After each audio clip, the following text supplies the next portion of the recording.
तो एक ही स्वामी विवेकानंद जी महाराज के जीवन के कई आयाम हैं, कई पहलू हैं।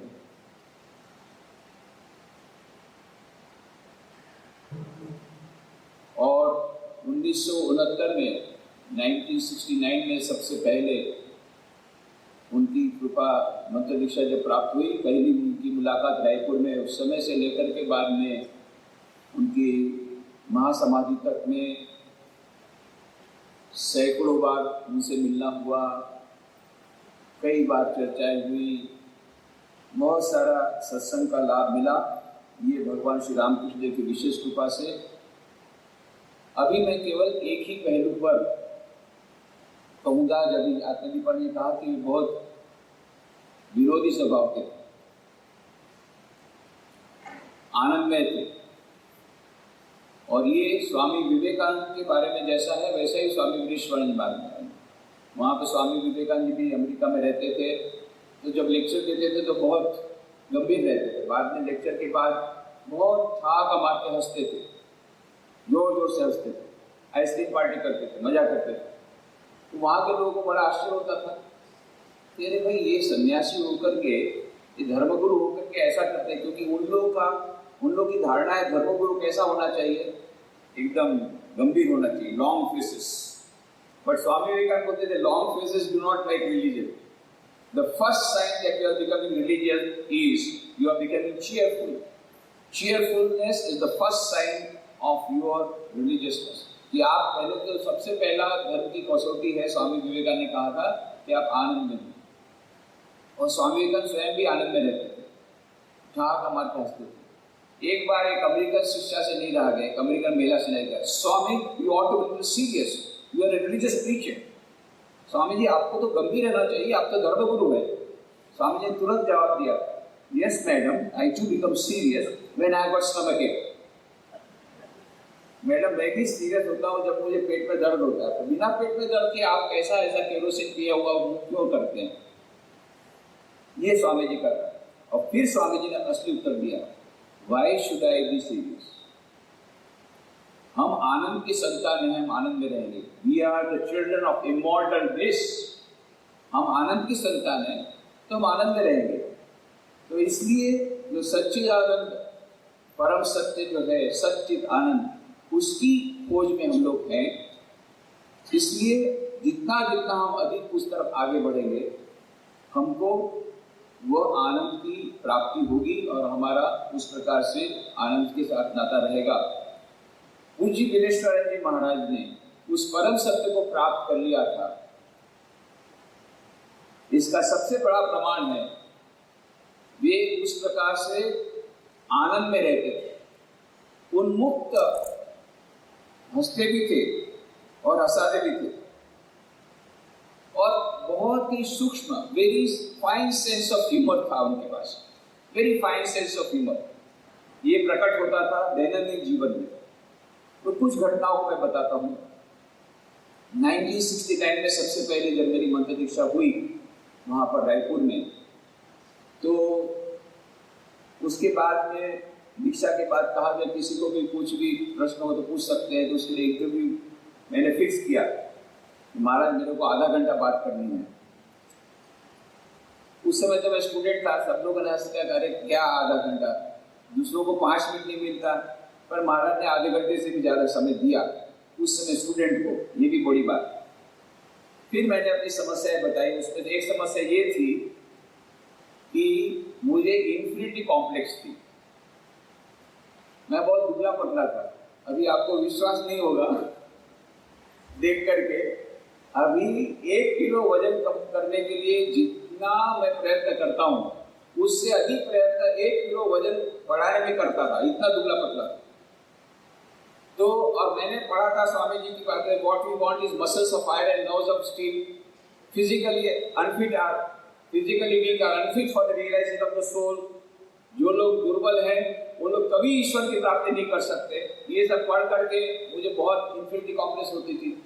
तो मैंने महाराज को जाकर के बोला, एक बार जब स्वामी विवेकानंद की किताब ये वाक्य पढ़ता हूँ तो मुझे बहुत ज़्यादा होती, निराशा होती कि मेरा तो कुछ होगा नहीं, मैं तो दुबला पतला हूँ, कैसे होगा। महाराज ने इतने प्यार से देखा नजदीक बुलाया, इधर आओ। फिर बोले देखो वो जो स्वामी विवेकानंद बोलना चाहते हैं उसका मतलब समझो। उनका मतलब ये है कि यदि कोई शारीरिक बहुत बड़ा रोग रहे या शरीर बहुत अस्वस्थ रहे तब तुम साधना ठीक नहीं कर पाओगे और सत्य का तुमको साक्षात्कार नहीं होगा। दुबले पतले होने से कोई आता जाता नहीं है। तुम दुबले हो कि मोटे हो उससे वो आध्यात्मिक साधना की बात नहीं है। बात ये स्वामी विवेकानंद कहना चाहते थे कि शरीर तुम्हारा स्वस्थ रहना चाहिए, नहीं तो साधना नहीं कर सकोगे। और फिर उन्होंने कहा और तुम मुझसे ज्यादा तो दुबले नहीं हो ना। मैं तो एकदम इतना शर्मा गया, उनके चरणों को पकड़ के महाराज ऐसा मत कीजिए, ऐसा मत कहिए। उन्होंने क्या कहा, इतने मैं एक स्टूडेंट और इतने बड़े रामकृष्ण मठ में प्रेसिडेंट, बोले you are not thinner than me at least. और सचमुच में वो तो बहुत दुबले पतले थे, आप सबको मालूम है, फोटो ही देख लीजिए। जब उनकी महासमाधि हुई उसके एक हफ्ता पहले हमने उनका वेट लिया था, वजन लिया था 26 केजी, 26 केजी वेट था। और जब उनके स्वस्थ थे तब 35 केजी, नीचे दुबले पतले ऐसे। तो उसके बाद में और वो जो भोजन ग्रहण करते थे पक्षी का आहार, एक चम्मच उठाते थे उसमें से बाटी कटोरे में से एक थोड़ा सा भात का दाना दिया, 4-5 अपनी थाली में डाला, फिर दाल आधी चम्मच से भी कम उसमें डाला, ऐसा करके खाते थे। उस समय हमारे रायपुर आश्रम में स्वामी ब्रह्मेशानंद जी उस समय ज्वाइन नहीं किए थे, वो मेडिकल ऑफिसर थे, मेडिकल कॉलेज में लेक्चरर थे, वो भी रायपुर आश्रम में रहते थे। तो उन्होंने कहा Maharaj this is not good, you should take proper food. अभी you are taking very little food. Actually आपको न्यूट्रिशन लेना चाहिए ना, आपको न्यूट्रिशन तो कम से कम ठीक होना चाहिए। आपके शरीर के स्वास्थ्य के लिए जितना कैलोरीज चाहिए उससे भी कम कैलोरीज आप ले रहे हैं, तो ये ठीक नहीं है। महाराज ने क्या कहा, दोनों हाथ हिलाए, so your medical sciences failed, I am surviving from 70 years। एक ही बात में उनको उड़ा दिया। अरे बोले तुम बोलते हो कि इतने कैलोरी कम होने से शरीर चलेगा नहीं, और मैं तो 80 साल तक 75 साल निकाल दिया, तो तुम्हारा मेडिकल साइंस तो फेल हो गया। वो बेचारे कुछ बोल नहीं पाए। तो इस प्रकार से उनका फाइन सेंस ऑफ ह्यूमर था। जैसे कि आप लोग जानते हैं कि रामकृष्ण मठ में परंपरा है कि कोई ज्वाइन करता है तो पहले 1 साल प्री प्रोबेशन, फिर 2 साल, फिर 4 साल का प्रोबेशन, और फिर 4 साल का ब्रह्मचर्य दीक्षा के बाद टोटल 9 साल के बाद संन्यास दीक्षा होती है। उसमें से 2 साल कंपल्सरी ट्रेनिंग सेंटर में जाना पड़ता है, बेलू मठ में हेडक्वार्टर में, वहाँ ट्रेनिंग सेंटर है, प्रोबेशनर्स ट्रेनिंग सेंटर। वहाँ परीक्षा भी होती है, क्लासेस होती है, वो एकदम एजुकेशन इंस्टीट्यूशन का ही माहौल रहता है। तो उस समय जब हम लोग थे वहाँ पर, तो 80 और 81 में मैं उस समय था ट्रेनिंग सेंटर में। उस समय वैसे तो मुझे महाराज से सैकड़ों बार मिलना हुआ, पर वो ट्रेनिंग सेंटर का पीरियड गोल्डन पीरियड है, क्योंकि प्रतिदिन हम लोग को प्रणाम करने मिलता था। मुझे महाराज के प्रणाम करने जाते थे सभी ब्रह्मचारी रोज शाम को, कभी सुबह कभी शाम को, ऐसा रूटीन था। और उसमें एक बार ऐसा हुआ कि मुझे महाराज को मैंने कहा था कि कुछ आपके आर्टिकल्स, मेरी हॉबी थी उनके आर्टिकल्स कलेक्ट करनी थी। तो आर्टिकल्स मैंने बहुत सारे कलेक्ट करके रखे थे, प्रबुद्ध भारत, वेदांत के सीख हो जाए थे। तो मैंने उनको कहा कि महाराज इस सब की किताब निकल जाए तो बहुत अच्छा रहेगा। तो महाराज मुझसे, एक ब्रह्मचारी उनसे बात कर रहा है कि आप किताब निकालिए, और मेरे में ये हिम्मत भी हुई और उन्होंने प्यार से सुना भी। बोलता नहीं बहुत अच्छा है। पहले तो कहा कि नहीं किताब तो बहुत है। बोले नहीं महाराज इससे अच्छा कल्याण होगा। बोले हाँ निकाले तो निकाले, तो छोटी छोटी निकाले, आजकल बड़ी किताब कोई पढ़ता नहीं है, छोटी छोटी किताब निकाले। तो निश्चय वो छोटी छोटी किताब, तो छोटी छोटी किताब निकालने के लिए महाराज तो आँख से पढ़ नहीं सकते थे। तो मैंने बोला मैं पढ़ के सुनाऊंगा। तो जितने आर्टिकल्स की फाइल लेके जाता था, रोज शाम को 2 घंटा ट्रेनिंग सेंटर से मुझे स्पेशल परमिशन मिली। प्रिंसिपल सर महाराज ने कहा कि क्या करें, प्रेसिडेंट हमारे तुमको चाहते मैं कैसे ना बोलूँ। तो रोज शाम को 2 घंटा उनके पास जाना और वो आर्टिकल्स पढ़ के सुनाता था। और वो फिर बहुत हैवी एडिटर थे, अरे की बोल से काटो काटो काटो काटो, खुदी की किताब है, खुदी का आर्टिकल है, इसको काटो, ये 2 बार बोल रहा है काटो। बहुत ही हैवी एडिटिंग करते थे खुद के। ऐसा करके एक एक सेंटेंस को कम से कम 5 बार उन्होंने एडिट किया है, तब जाकर के वो किताबें निकली। बाद में ये किताबें प्रकाशित हो गई है, अवर ड्यूटीज टुवर्ड्स द मदरलैंड, मातृभूमि के प्रति हमारा कर्तव्य। वो किताब आपको मिलेगी बुक स्टॉल में। बंगला में है, इंग्लिश में है, हिंदी में है, गुजराती में है। फिर दूसरी किताब निकली the spiritual idea for the present age, मोटी किताब है, उसमें बहुत सारे आर्टिकल्स आध्यात्मिक साधना के संबंध में, श्री रामकृष्ण के संबंध में है। उसमें से कुछ छोटी भी किताब निकली थी, spiritual idea for the modern age Advaita Ashrama निकाली, पर spiritual idea for the present age Madras पर से निकली। अब उसका नाम उन्होंने बदल दिया, spiritual life for modern people, वो किताब भी है। पर ये याद रखना, ये किताब इसलिए अमूल्य है, ये किताब भले महाराज ने खुद नहीं लिखी है, पर उनके जो आर्टिकल, जो उन्होंने लेक्चर्स दिए थे, जो पब्लिश हुए थे, उसका उन्होंने खुद ने सेल्फ एडिटिंग किया है। 5-5 बार, 4-4 बार पढ़ा है। मैं पढ़ के सुनाता था और वो बोलते थे इसको काटो, इसको काटो, फिर से सुनते थे। तो इस प्रकार से उस समय 1981 में, 1981 में 1 साल तक रोज प्रतिदिन उनके पास जाना, शाम को 2। कभी कभी ऐसा होता था, वो बोलते नहीं आज पढ़ना नहीं होगा, आज थोड़ा न्यूज़पेपर सुनाओ, थोड़ा न्यूज़पेपर सुनाया, कभी दूसरी कुछ किताब सुनाया किताब के बदले में। कभी चाय है तो फिर उनको मसाले वाली चाय बनाते थे, गुजराती चाय वो पसंद करते थे, अभी सुना ना चाय के शौकीन थे, तो मसाला चाय, गुजरात की चाय बना देते थे, कभी भेलपुरी बना के खिलाता था। तो अलग अलग दिन में अलग अलग उनका मूड रहता था, उस प्रकार होता था, पर अधिकांश समय ये आर्टिकल निकलते। तो जो भी होगा, उस समय की एक बात है कि जिस दिन शारदा मठ के मंदिर का उसकी स्थापना हुई, उस दिन उनको जो लेक्चर देना है वो उन्होंने बहुत बार वही पढ़ा है। 2-3 दिन पहले रोज बोलते थे, फिर लेक्चर, उसी लेक्चर को पढ़ाते थे, उसको सुनने पढ़ने को बोलते थे। और उन्होंने एडिटिंग किया, और जिस दिन वो आए शारदा मठ से, जिस दिन शाम को मैं गया उनसे मिले, उसी दिन शारदा मठ में मंदिर का उद्घाटन हुआ। इतने आनंद में थे, काश तक छूटे गए लोग, काश तक छूटे गए लोग, काम समाप्त हो गया, इतने निश्चिंत हुए। क्योंकि आपको मालूम है कि रामकृष्ण स्वामी विवेकानंद चाहते थे नारियों के लिए एक मठ होगा। पहले वो नारियों के मठ पहला चाहते थे, बाद में भाइयों को मठ, पहले बहनों का मठ, फिर भाइयों को मठ, पर ऐसा नहीं हुआ। और माँ शारदा की जन्म शताब्दी के समय बाद में शारदा मठ की स्थापना हुई। उसमें स्वामी वीरेश्वरानंद जी महाराज ने बहुत बड़ा योगदान दिया था, क्योंकि कुछ लोग इसके विरोध में थे कि नहीं, इसमें हमारा मठ बढ़ जाएगा, बहनों साथ में आएगी। स्वामी विवेकानंद बोलते थे ये दोनों एक दूसरे के साथ मिलना ठीक नहीं रहेगा। पर इस प्रकार का नियम बनाया गया कि शारदा मठ अलग चलेगा, रामकृष्ण मठ अलग चलेगा, दोनों के बीच में कोई इस प्रकार का ज्यादा संबंध नहीं रहेगा जिससे कि वो स्वामी विवेकानंद ने कहा था और डर नहीं रहेगा। पर स्वामी विवेकानंद की इच्छा पूर्ण हो, तो स्वामी वीरेश्वरानंद महाराज ने उसमें बहुत बड़ा पार्ट उन्होंने भूमिका उन्होंने अदा की थी। और इसीलिए जिस दिन ये मंदिर का उद्घाटन हुआ, बहुत आनंद में थे। और उस समय ये कहा था कि काज छूटे गए, काज काम में समाप्त हो गया। तो उसी दौरान की जो बात है, उसमें से एक दिन ऐसा होता था, सभी ब्रह्मचारी लोग स्वामी महाराज के पास एक बार जाते थे, बैठते थे, महाराज बीच में बैठते थे, इनफॉर्मल मीटिंग, लेक्चर नहीं। उस समय जो भी प्रश्न पूछना हो पूछो, इनफॉर्मल मीटिंग, बहुत अच्छे मूड में रहते थे, जो भी पूछना हो पूछो। तो ऐसे प्रश्नोत्तरी होती थी। वो एक बार सभी ब्रह्मचारी साथ में बैठते थे और बाद में इंडिविजुअल इंटरव्यू अलग होता था, और ये एक साथ सब लोग बैठते थे। उसमें बहुत मजाक की बातें होती थी, पूरी की हंसी मजाक भी होता था। उसी में एक बार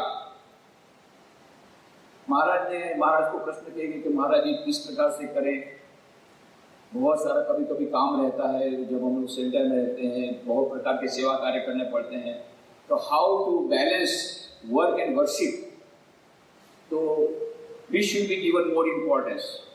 उन्होंने कहा बोथ आर इक्वली इम्पोर्टेंट, क्योंकि काम यदि भगवान का है, यदि ऐसा समझते हो कि ठाकुर का काम है, तो फिर उसको पूरी निष्ठा के साथ करना पड़ेगा। स्वामी विवेकानंद ने आत्मनो मोक्षार्थम जगत हिताय च मंत्र दिया, केवल आत्मनो मोक्षार्थम नहीं दिया है, इसको याद रखना पड़ेगा। और इसलिए दोनों को बैलेंस करके चलना पड़ेगा और उस कार्य को धीरे धीरे पूजा में परिणत करना पड़ेगा। तो इसके करने के लिए क्या करना पड़ेगा? बीच बीच में भगवान का स्मरण भी रखना पड़ेगा।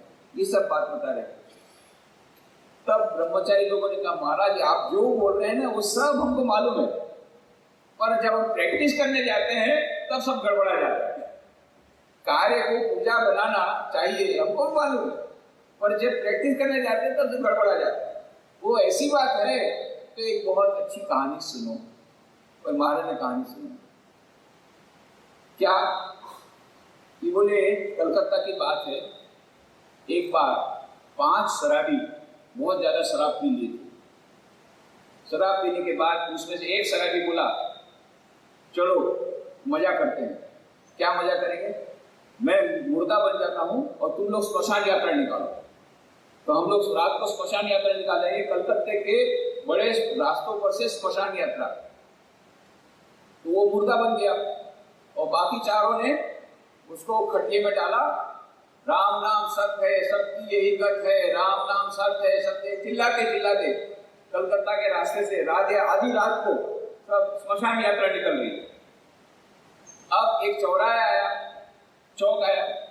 चौक में से 2 लोग जो सामने वाले थे वो उस तरफ ले जा रहे हैं और पीछे वाले यहाँ खींच रहे हैं। उस तरफ ले जाना चाहते हैं तो सामने वाले वहां खींच रहे हैं, पीछे वाले यहाँ खींच रहे हैं। ऐसे खींचता नहीं, वो जो खट्टे में सोया था बैठ गया। अरे बोले क्या कर रहे हैं तुम लोग?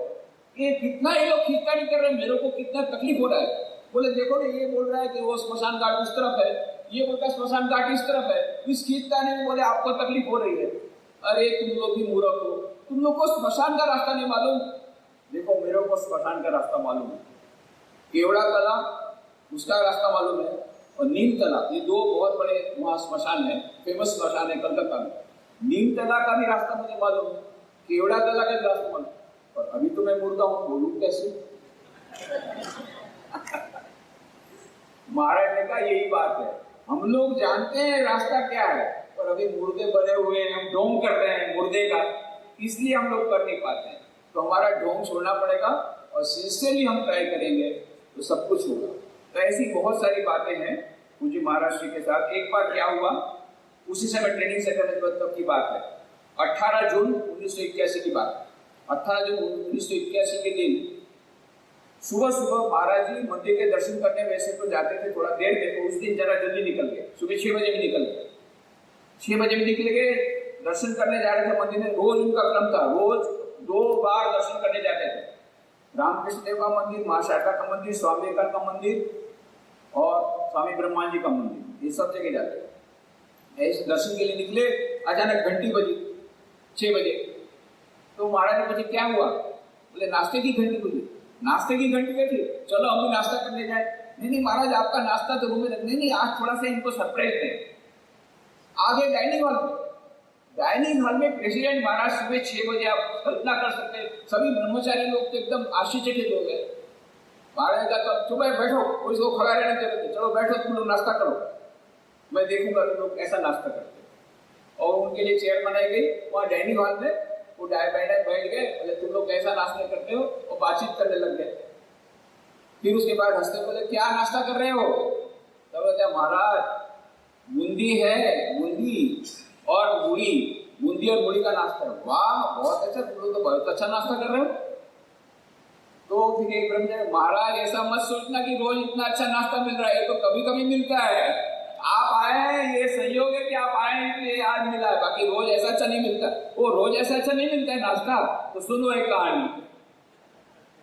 बोले महापुरुष महाराज जब थे, स्वामी शिवानंद जी रामकृष्ण मिशन के 2nd प्रेसिडेंट, एक भक्त आया तो भोजन के समय आ गया।